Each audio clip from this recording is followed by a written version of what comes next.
today, when supply chains and critical sea lanes are becoming central to geopolitics, do you think that we're returning to a world where maritime trade will shape international relations as decisively as it once did? I think it does, but it's hidden by all the political messaging and the clowning that goes on, really. The Straits of Hormuz are important. That's obvious because it's in the news now, but they always have been in various ways, shapes and forms. And the Straits of Malacca are absolutely imperative, which is why I think the Indian government has done a smart thing in the Nicobar project. The English Channel has always been important.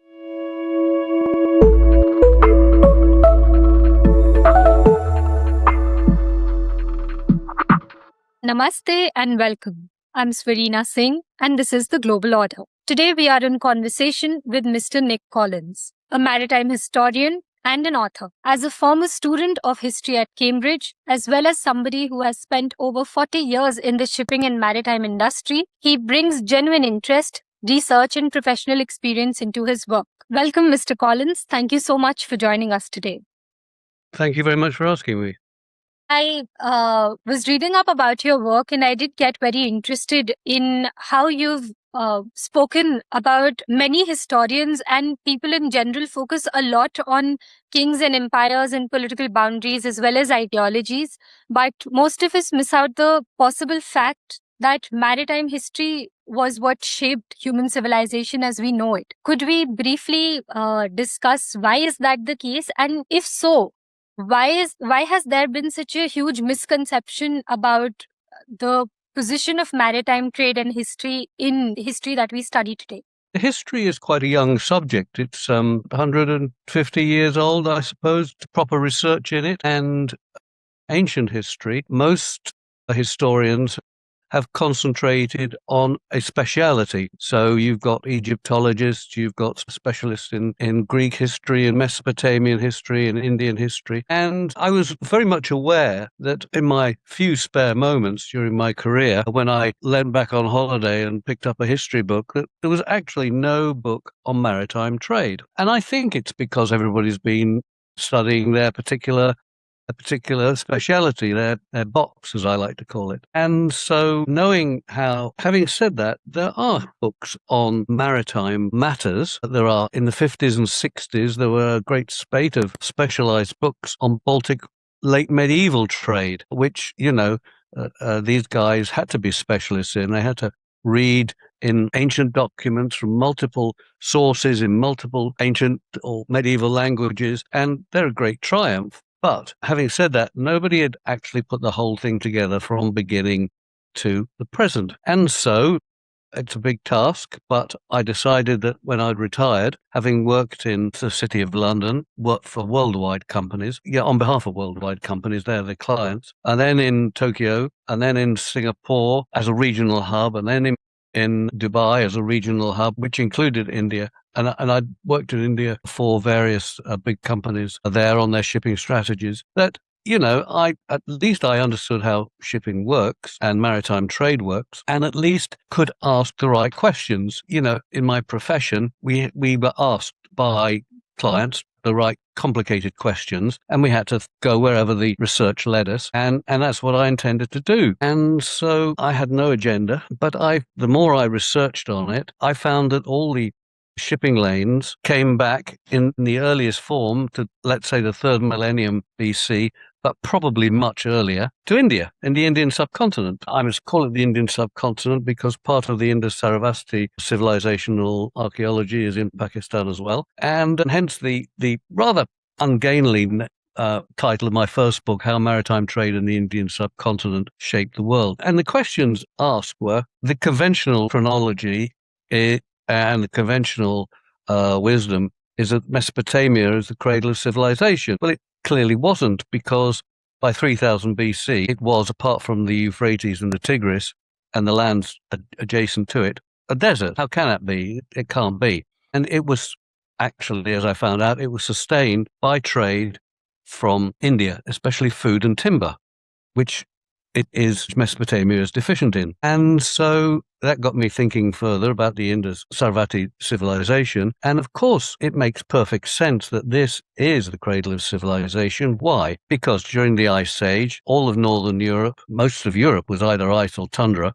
So was northern Asia. And the Indian Ocean was where people from East Africa through India to Southeast Asia and beyond interconnected. And this is maritime connectivity. And the Indian subcontinent sits right in the middle with two massive coastlines. And as the ice melted, the rivers from the Himalayas, not only did the sea levels rise, but the glaciers in the Himalayas melted, forming the famous 7 rivers in northern India, fertilizing a huge area, far bigger than the Pharaonic Egypt and the Nile Delta and the Nile, far even bigger than the Mesopotamian Sumerian civilization, huge. And so it housed an estimated 10% of the world's population at the time. It fertilized the valleys. It must have had a huge agricultural surplus, which it could export. And like all maritime civilizations throughout history, it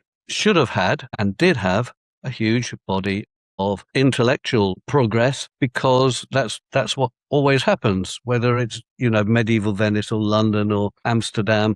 This is always happening, but it happened in the ancient world in northern India on a huge scale, hence the huge amount of Vedic literature that was produced on every subject imaginable. Medicine, maths, geometry, algebra, philosophy, everything is encapsulated in all this. I just thought, well, nobody's connected all these dots before. I read books, whereas on the Vedic literature, totally divorced from the Indus-Sarvati civilization. And in fact, some even denied that the Sarvati even existed. So, it's modern research joining the dots together. Does that answer the question? Hopefully it does. It takes somebody just to to view the world history through the prism of maritime trade and ask the right questions. As where were the trade flows and why? Where was the food deficient? It was food deficient in Greece as well. They also managed to create a literate, civilizational changing society, much of it based on Indian ideas, actually. It does answer the question. Thank you for that. And I think 2 things over there. One of them being, like you said, that history is a mistake that is often made is studying history in boxes or specializations. I think what follows is also teaching history in dedicated time periods and in specialized regions, because of which, as a student personally, I have struggled to put together chronologies of world history together when you realize that the histories that you were studying in at different points of time were actually of the same time. And it has been a humongous task. And then it's only when you put the chronologies together that it begins to make sense as to what was really happening. That being said, I was going to ask you as to why do you believe that the Indian subcontinent was at the center of the maritime history and trade?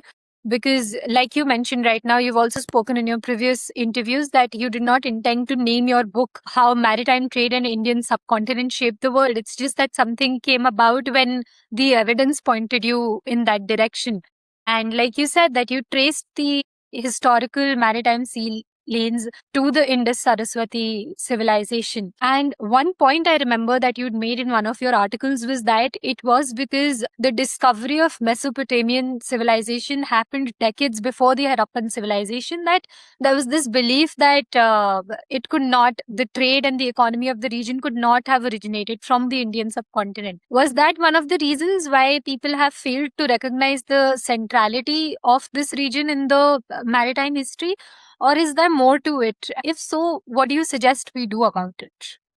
I don't think, I'm not aware of anybody that had studied ancient history from the point of view of maritime trade before me. So I was treading new ground as far as I'm aware anyway. And think that there's a general reevaluation going on. There's a number of reasons. Sanjeev Sanyal has written a couple of books on it. They're a bit lighter than mine. Because the evidence pointed to this kind of revolutionary conclusion when I wrote it anyway, that India was the center, I was keen to make all the arguments come together. So some people have said, it is absolutely right, but it's quite dense to read. Yeah, sorry about that, but I was keen to get all the arguments in. But others have said, never mind, get over it. This is what we need to know. Two points. So there's other people talking about it as well. Secondly, there's a great deal of new evidence going on, because the one thing that I couldn't understand when I was reading the conventional books back 10 or 15 years ago was that they just didn't ask the right questions. But now we've got a lot of new discoveries. We've got, I think in 2000, they discovered this underwater city, a port in the Gulf of Cambay, which, there's been criticisms of the fact that nobody's been able to get down there because it's too muddy to see, and therefore the archaeology has been done by dredger and sonar. But the sonar evidence is clear. There are two ports on a riverbed, now underwater, of course, and they are ports. And if the fact that there are two ports points to the fact that there are two inundations, one in 5600 BC, the biblical flood, and if the other one is the one that occurred somewhere around 9500 BC, that points to something going on way before the Indus Valley civilization's conventional dates of 3000 BC. And that makes sense because, this huge complex civilization didn't just pop out of nowhere. It must have had antecedents. So all this makes sense. And over the last few years, we've seen that Birana which was on the banks of the former Saravati River, has been excavated and dated to, I think, 7,200 to 6,600 BC. And now, which we haven't talked about, in Tamil lands, over the 2-3 years ago, I think, archaeologists have claimed to have found about 25 kilometers off Pumpahar, a huge area could dock 50 to 60 ships. And they even claim there might be a lighthouse there. Ooh, I don't know about that. And then they claim it's 15,000 years old. Again, it's obviously of deep antiquity and of great interest and of great importance. I haven't seen the evidence for the dates on that, but clearly it's very important, and more archaeology needs to be done. So what I'm trying to say is that over the last few years, evidence of this has come to light, and it's irrefutable. The port in the Gulf of Cambay, I think it could only be Dwarka. I can't see that there's any other candidate that it might be. So now the frustrating thing about India is that although this has come together very, very recently, what we haven't got is a lot more archaeology. And just like everywhere else in the world, it's underneath your existing cities. We've seen in London in the last few decades that people have been building ever bigger, taller buildings in the city of London, so they've had to dig deeper, and hey presto, they found Roman London. Well, when this happens, when this begins to happen in the coastal cities of India, I predict you'll find a lot of stuff, a lot of interesting stuff, more that's going on now. Because at the moment, you're finding it under the sea and in land which is no longer urbanized. But when you dig down into the existing urban areas, I think you'll find a lot more. I think it's very exciting. Thank you for that. What is it that makes you say that India has been at the center of it? I know you spoke about tracing back the sea lanes to the Indus-Saraswati civilization, as well as evidence such as that the civilizations that were there in the same time were deficient in certain commodities that the Indian civilization must have been exporting to them. That is something I would like to ask about. But before that, I have a question about how, when we speak about maritime trade, I think one of the misconceptions is that a lot of us tend to think that it's limited to commerce and commodities. But you have spoken about how shipping between civilizations has also led to the exchange of cultural practices, religions, and languages. In that terms, I think if somebody would read deeply and engage deeply with history, they would realize that this has been the case. For example, we learn about how the Arabs learned the numbers from India and then they took it to Europe, and and things like that. So, in your knowledge, could you maybe give a historical example of any civilization which has been shaped more by commerce than by, say, land-based conquest that we think is so central to history? I'll give you one that is, in my view, arguably the greatest treaty, that one with the most consequences ever signed, and that is the one between the Phoenician King Hiram of Tyre and King Solomon of Israel. Now, Israel appeared in the Levant, in what is now Israel, at the time of what conventional archaeologists call the Bronze Age collapse. And this means the collapse of the Hittite kingdom and the collapse of the Pharaonic dynasty, the height of which was Ramesses II. And after that, there was a gradual problem, which I think we understand now, is lack of rainfall. This is so the Phoenicians have been using Red Sea ports from Egypt's coast, where they were deeply embedded with the pharaohs, with the pharaonic regime, and were sailing to India. Now, the collapse meant that they could no longer do that. So Hiram signed a treaty with Solomon to use the Gulf of Aqaba and Israel's port of Ezion-Geber in the Gulf of Aqaba.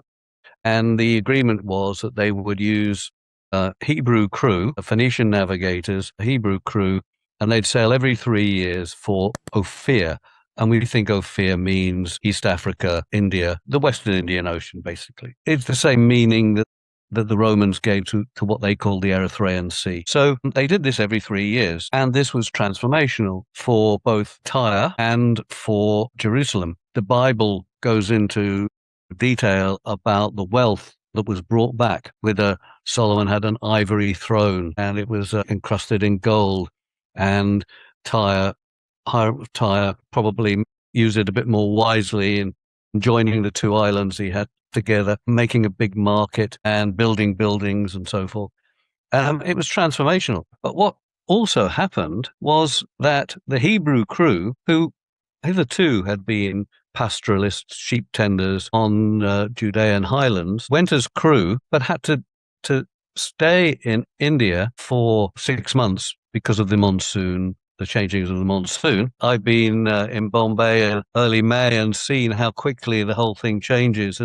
And then for sailing ships, you can't get out. Even today, modern motor ships are forbidden during the monsoon season to go there. They had to stay. So imagine these simple hill tribes, the sheep farmers, and this great body of Vedic literature and deep spirituality that they were encountered to for 6 months. And as it happens, we know from other history in other boxes that just after this time, there was a move to remove some of the Hebrew pantheon of gods and elevate one in particular to the main god, and eventually the only god. Sounds like a bit like influence of the Bhagavad Gita to me, this many gods coming in and the spirituality of one god. So, and they were at war for a couple of 100 years until that religion took over, and it was one god, not a pantheon of gods. So I think that alone is one of the great transformations. And we can see that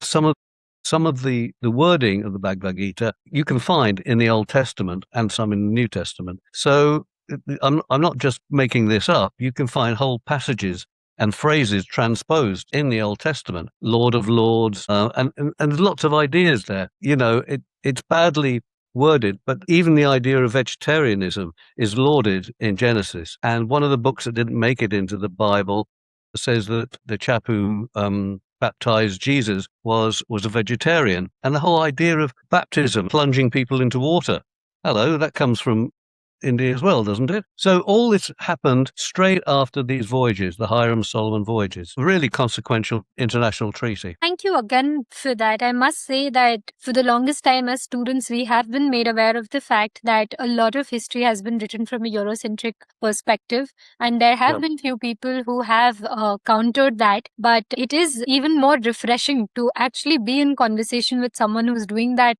today and to learn from you. So thank you for that. One question question that does come to mind, again, now that you've spoken about the influence of Indian practices, of Indian religions and cultures, is that if we had such a flourishing maritime industry going on in those times, what made us forget that? I do understand that now we're beginning to reclaim it, but at the same time, for such a long period, what made us forget that? Do you think, I know for a fact that colonialism played a role in it, but how does such a huge part of our history suddenly become something that we no longer are aware of? That is something I'm interested to learn about. I'm not sure whether colonialism is to blame, but I'll come back to that.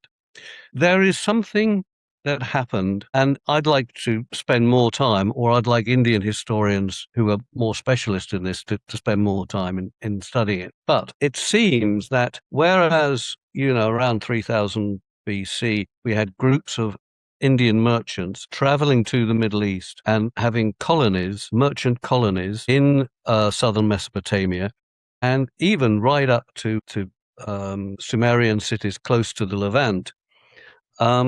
But this, as you say, stopped. I think it's got something to do with the hardening of caste rules and the bans on traveling. And I think that has got something to do with the rise of Jainism and later Buddhism. Jains didn't tend to travel much, but Buddhists certainly did. But there's also another problem here, and this is in the Bronze Age. Now, the dates that Indian historians use for their dates have been got from, number one, from radiocarbon dating. That's fair enough. That's more or less, with modern techniques, it can't be exact, but it's good enough. But some of them have been dated by reference to Mesopotamian dates, and some of those dates have been referenced by Egyptian dates. And in my book, I got a big section on why Mediterranean Bronze Age dates are wrong by 300 years. This is not, a lot of my stuff is original. This is not. This has been peddled by a lot of historians coming at it from various other angles. But from the maritime trade angle, it reinforces the fact that it's totally wrong.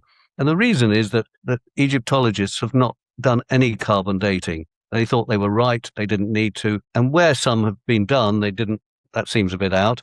So they've just been sidelined. But back to my point on Indian dates, I found that a lot of Bronze Age, what we call Bronze Age, early few millennium Indian history is quite confusing. And partly that's lack of evidence, and partly I think it's because all the dates are mixed up. It's confused and confusing. So yeah, I think a great deal of work should be done on that to see where you get your dates from. Carbon dating, good. Reference to Mesopotamia, please question it. And then it might become a little bit more easy to understand. But having said that, I go back to the original argument. I think it's got something to do with the caste. Now, but there was still a thriving Indian Ocean trade with India still geographically in the middle. When the Roman Empire collapsed, the whole of Europe entered a dark age.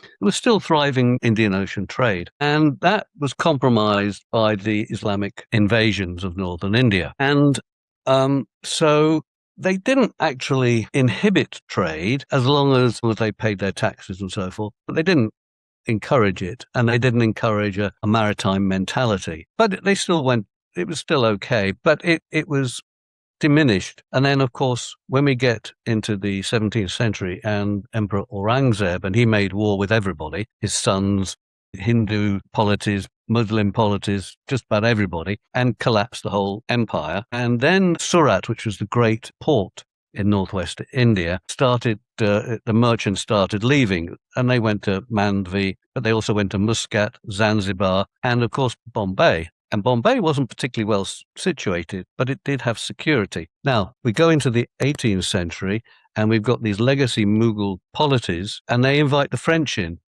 And the French are antagonistic to the Brits. The Brits only want to trade, but they can't allow the French to stop them trading. So hence India gets mixed up in an Anglo-French dispute. You know the rest is well known. But just to come back to the colonial point of view, actually, with Bombay, but also Calcutta and Madras, English common law actually helped Indian merchants, they had not only security from eventually the Royal Navy, but they had English common law. And they were pretty happy with this. And we find that into the 19th century, well, the Wadias in Bombay built the best ships of the Royal Navy at the time. They lasted longer than oak because they were in teak, and they were trusted by the British, for whom they built a lot of ships. And then we get the Jamsetji Gigi Boy partnering Matheson's in the opium trade, and we get Jamsetji Tata, who found that exporting cotton was much, much better than opium, and then he opened factories. Unlike the Indian civil service, who kind of barred Indians from their clubs, the British in Bombay, the business clubs, didn't bar them at all, and in fact, they had very productive partnerships. So, and the Tatar Empire, of course, is now huge and I think still growing. So I think this colonial word is kind of double-edged. As a commercial guy myself, I rather think we did a decent job. The civil service, all those boys in government, yeah, they're narrow, and they were and are narrow-minded. Right. I do think you've made a correct point in saying that, well, I believe the productive as well as the destructive impact of colonialism makes for an entirely separate conversation. But at the same time, what you have pointed out is the fact that degradation first began within the civilization itself. Like you pointed out, the caste system which restricted overseas trade. And then that has been accelerated by the multiple invasions that have followed, which need not have restricted trade, but like you said, did not encourage it either. And then the rest that followed is something that we're well aware of. Right. Thank you for that. Circling back to the question about India's centrality in what you've discussed so far, you mentioned earlier that India has been in the center of the Indian Ocean, which is one of the major reasons why it has been so important to the maritime history. However, has geography been the sole major factor that allowed for this to happen? Or is there evidence suggesting India's political, cultural, or perhaps technological expertise that allowed for this civilization to carry on such massive maritime trade that we've discussed so far? Historians of various areas and time periods in the world have discussed endlessly the link between geography and civilization. Jared Diamond in Guns, Germs and Steel, a famous book, said that it all comes down to the fact that the Eurasian continent is horizontal, and that enabled technology, and he's very persuasive. And I would say that I think that ports are after that early transfer and agriculture, that ports are crucial. And yes, I do think that the geography of India is absolutely crucial. Not only the fact that it is central and sticks out such a long way with huge coastlines into the Indian Ocean, but also that northern India is particularly fertile with these 7 rivers, but also detrimentally that it was invaded by Mongols, and they had a different outlook, and they became Mughals. And so geography is always a two sides of the same coin, isn't it? But during when the maritime phase was dominant, of course, this allowed all the good things that maritime civilizations do engender throughout history. It's my contention that India was the first to demonstrate it, and it lost it. And then in the big maritime civilizations, well, there was one in Asia, the Srivijayan Empire, that controlled the choke points of the Malacca Straits. Another geographical imperative. Venice grew because it was the one that took a political decision to trade, to hide in the lagoons of the Po Delta so it could trade with Egypt. And of course, Egypt was getting its goods from the Indian Ocean in India. And that started the revival in Europe. And we could go on.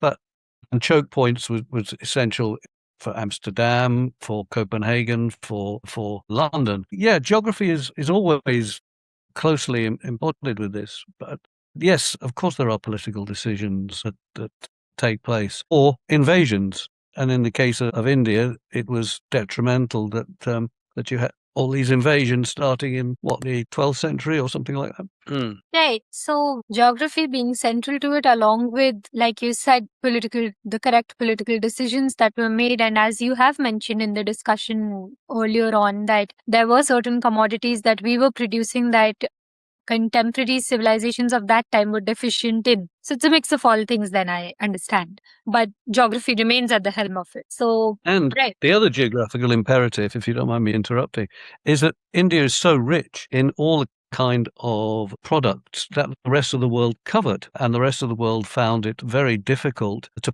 pay for all this because India had it all there. They didn't need anything else, which was one of the reasons why they demanded gold. And this was true, I think from very early times. That's what the Sumerians paid with to get their timber and their food and all the other goodies. It was what the Romans had to pay when in their huge trade up until the mid second century, they traded with India, and the taxes on which paid for nearly half the empire at the height of the empire. But they had to relinquish gold. Vasco da Gama was laughed out of court in Samudra, and they said, we don't want all this rubbish. We want gold. And the English East India Company had to pay with gold. And so this is a recurring theme. And it's because India is so rich in all the products which the rest of the world wanted. Now, the geographical theme. Right. Thank you. For the closing question, I do want to tie this to the contemporary times. Today, when supply chains and critical sea lanes are becoming central to geopolitics, do you think that we're returning to a world where maritime trade will shape international relations as decisively as it once did? I think it does, but it's hidden by all the political messaging and the clowning that goes on, really. The Straits of Hormuz are important. That's obvious because it's in the news now, but they always have been in various ways, shapes and forms. And the Straits of Malacca are absolutely imperative, which is why I think the Indian government has done a smart thing in the Nicobar project. The English Channel has always been important, and that can be demonstrated in various ways. It's not the subject of this podcast, but the entrance to the Baltic Sea has been absolutely crucial in times. So back to India, the amount of trade now going on in the world is many times, hundreds of thousands of times, the volume that there have been in the times we've been mainly talking about. And yes, it is therefore vital. In fact, my final book in this trilogy of the history of maritime trade is called The Ascent of Maritime Trade, 1700 to 2025. It's not only that it's accelerated and ascended, in my words, but it's the acceleration has just been astonishing, and that's been mainly it was driven after the Second World War, first by Japan, then by South Korea. Of course, America's always in the background, and over the last 25 years by China, which is truly astonishing. They went from importing something like 6% of iron ore in the world to 75% in 30 years. It's just unprecedented. Maritime trade is huge, and China has got its eyes on Taiwan, and it is doing this rail network, or what's it called, the rail belt or something like that, and that's probably a good thing, but it isn't going to cover a fraction of the volumes that maritime trade and its imports and exports do. So, it's all very important. Thank you for that, and thank you for an insightful conversation. I think there's a lot that I picked up on about how we started off from India's centrality to the centrality of maritime history and history itself, which we seem to ignore. And then coming down to the fact that in contemporary times, I think you have written in one of your Substack posts that given the current situation in US and Iran, the way it's being reported, people tend to think that the Strait of Hormuz is something that we're rediscovering, but in fact, it has been important for all these years. So that, I think, itself speaks about the timing of the conversation as well as the significance of the topic. I hope to finish reading the complete trilogy soon. and getting back to you for yet another insightful conversation with the global order. Thank you so much for joining us today. It's been a great pleasure. Please do that. It's been a pleasure talking to such an intelligent host. Thank you.